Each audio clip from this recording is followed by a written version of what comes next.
I've described today what the situation is. And it breaks down to how, when, what's the determining of when? When the money is running out. Because that's the logistics of warfare are then crippled when the money runs out. Therefore, you have to strike before the money runs out. The money is now running out with a hyperinflation, which is killing the money. So when is now? Huh? In the immediate vicinity of now. Where? Well, the new Balkan factor tells you how. Then you have to look at the ties and connections of various nations and national forces on the planet and these terms of reference. That tells you where? The new Balkans. Now you are able to locate the ties of and this is being done in the leading chancelleries and intelligence services of leading nations now.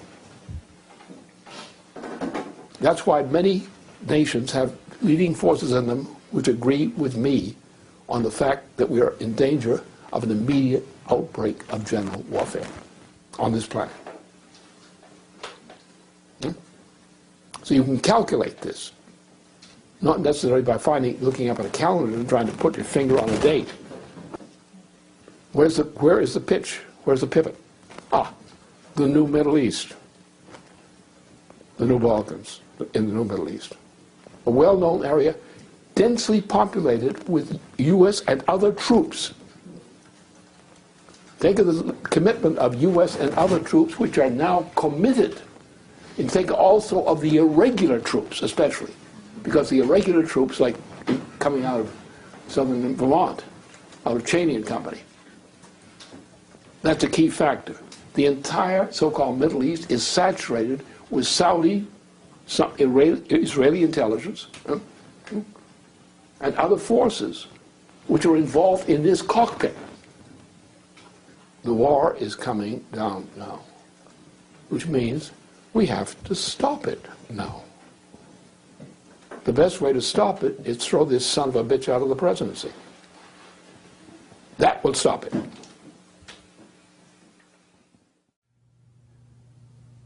Every nation of the transatlantic community is bankrupt. The system as a whole is dead.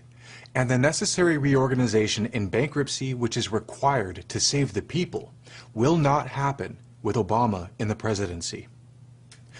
With the disintegration of that transatlantic system, the British Empire is looking to break up that stability which does exist in the Eurasian community, which is centered around Russia and China.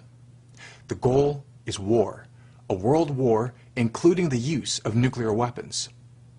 A United States under an Obama presidency is building up to lead that effort. He must go now. It is clear from the happenings in Europe in the recent period that desperation and chaos has set in.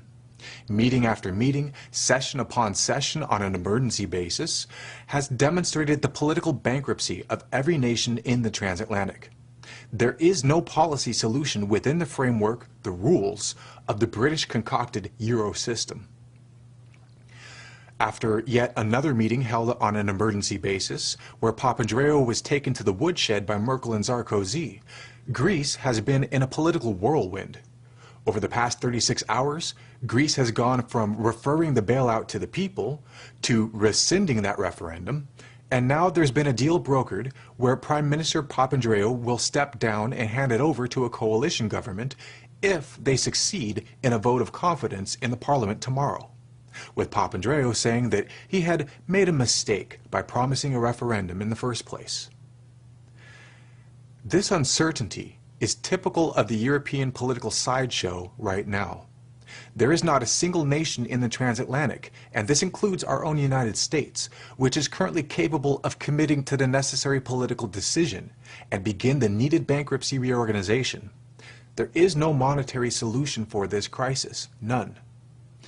As it stands, what has been demonstrated by the political class of the transatlantic nations is that there is no nation which has a shred of sovereignty left. As it stands, every nation is dutifully playing out their role within the framework of the British system of financial empire. And until we in the United States find the guts to break with this system in one decisive action, we were doomed to suffer a world war from which the human species may not recover in time to deal with the looming galactic crises. In other words, we were doomed to an early extinction. Both US and UK forces are at this moment in full-scale mobilization for a massive increase of combat presence in the entire extended Southwest Asia region. Military sources report that Obama is currently mobilizing a surge in ground troops in Kuwait, augmenting the current force of 23,000 to at least one full combat brigade. Add to this the current troop presence of 100,000 in Afghanistan on the border of both Pakistan and Iran, not to mention the stay-behind force of private contractors and intelligence operatives in Iraq. The U.S. has troops also stationed in multiple countries surrounding the Persian Gulf. In Bahrain, Marines and U.S. warships are stationed at the permanent base of the U.S. Fifth Fleet. On top of that, 3 nuclear-powered aircraft carrier groups are currently deployed in the international waters surrounding the region, 1 in the eastern Mediterranean and 2 in the Persian Gulf, all equipped with extensive missile launch systems within striking range of not only Iran and Syria, but also much of South Central Asia. Put this together with the missile launch capability of U.S. ally Israel, which is currently completing its arsenal of land-based, sea-based, and air delivery nuclear missiles. Among these is the ground-based Jericho-3, which has an intercontinental range of 4,000 to 6,000 kilometers. At the same time, Israel is expanding its nuclear-tipped cruise missile-enabled submarine fleet, purchasing 6 Dolphin-class submarines from Germany earlier this year. On top of this strike capability, the U.S. is integrating with Saudi Arabia the command over the air and missile systems for the full Gulf region in the new so-called security architecture with the other nations in the GCC: Kuwait, Bahrain, Oman, Qatar, and the United Arab Emirates.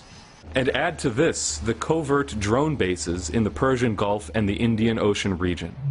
These new top-secret drone sites, run not by the U.S. military, but by the CIA and the Joint Special Operations Command, can reach targets stretching from the Horn of Africa to the Arabian Peninsula and all the way to Pakistan. The evidence is clear. By the sheer mass and configuration of the cumulative buildup of U.S., British, and Allied forces in this region, there is no denying that this surge in combat presence is not intended for merely an isolated strike on 1 or 2 target nations. But this is a coordinated mobilization on the largest possible military scale. The real targets in this British Obama drive for war are principally Russia and China, and implicitly the rest of Asia as well. This is a full-scale commitment to an attack on the entire Eurasian continent. And it's a military operation with a full panoply of every kind of weapon for general warfare, essentially a nuclear warfare capability, with all components: submarines, ships, a vast accumulation of U.S. troops in that whole region, with auxiliary side in. You're looking at World War III.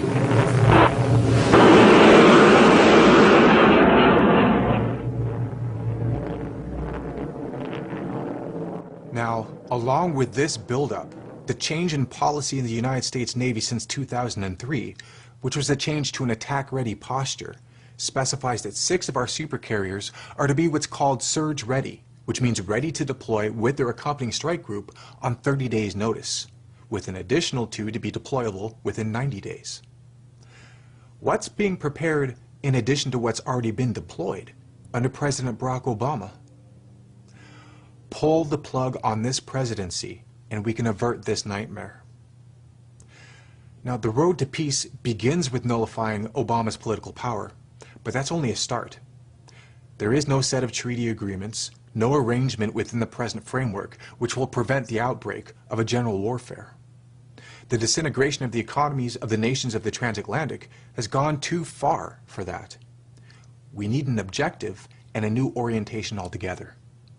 To achieve a lasting peace, we must remove the causes by which the British Empire creates the war. Humanity has more important things to worry about and solve should we break the back of the British Empire and go about our business. Now, these questions of scientific development are necessary and existential. It is by changing the rules of statecraft, directing the policy of nations to the good of mankind in practice, which will create the conditions by which the empire will have no power. This is why the British are intent on starting global war right now. And by solving the problem of empire, we can turn our attention to the real threat to the nations of the world, the threat of extinction of the human species, which would result from our neglecting to investigate and master the powers of the galaxy in which we live. Neither the problem of empire nor the galactic question can be solved with Obama controlling the US presidency. If Barack Obama remains at the helm, a new world war, more terrible than anything we've seen, is assured. This President of the United States has committed war crimes while engaged in an illegal act of aggression. And he is mentally unfit for the office of the presidency by Section 4 of the 25th Amendment of the Constitution. He must go now. Reports have come in that Israel's Prime Minister Benjamin Netanyahu and Defense Minister Barak have reached a decision to launch an attack on Iran over the opposition of the heads of the intelligence and security services and the military. If this were to happen, this would quickly engulf the entirety of the new Balkans, which is the Middle East cockpit, the spark which would begin World War.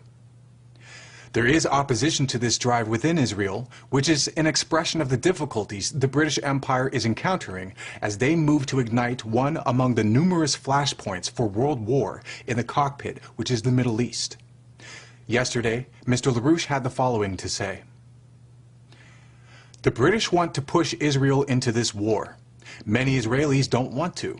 This could jam it up. If many Israelis don't want to take the blame for it, then the action the British want becomes uncertain. At the moment, Netanyahu and Barak are trying to win over just one more member of the 8-man security cabinet to give the green light for the attack. Now, it has been reported that the heads of the Mossad and Shin Bet, the chief of staff of the Israeli Defense Force, the former head of the Mossad Mir Dagan, and former head of Shin Bet Yuval Diskin, among others, all oppose this action.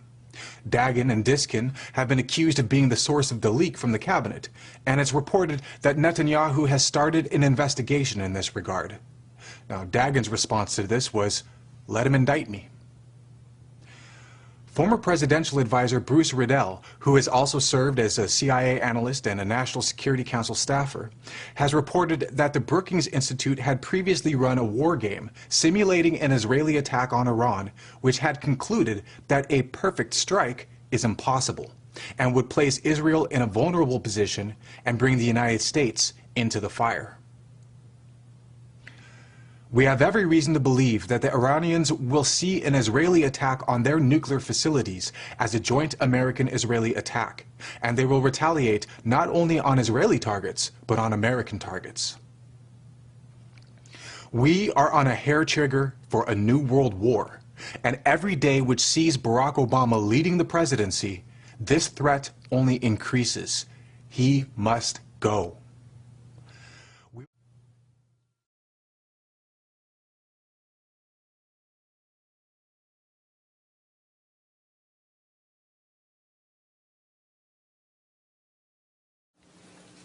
I've described today what the situation is.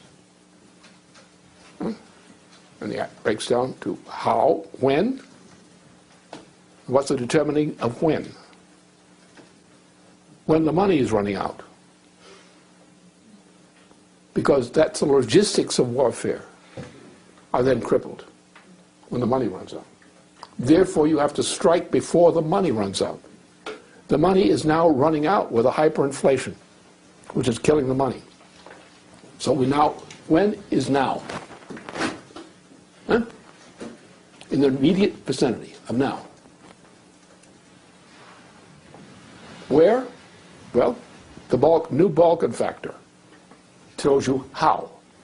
Then you have to look at that's why many nations have leading forces in them which agree with me on the fact that we are in danger of an immediate outbreak of general warfare on this planet. So you can calculate this, not necessarily by looking up at a calendar and trying to put your finger on a date. Where is the pitch? Where's the pivot? Ah, the new Middle East, the new Balkans in the new Middle East. A well-known area, densely populated with U.S. and other troops. Think of the commitment of U.S. and other troops which are now committed. And think also of the irregular troops, especially. Because the irregular troops, like coming out of southern Vermont, out of Cheney and Company, ties and connections of various nations and national forces on the planet, and these terms of reference. That tells you where? The new Balkans. Now you are able to locate the ties of and this is being done in the leading chancelleries and intelligence services of leading nations now.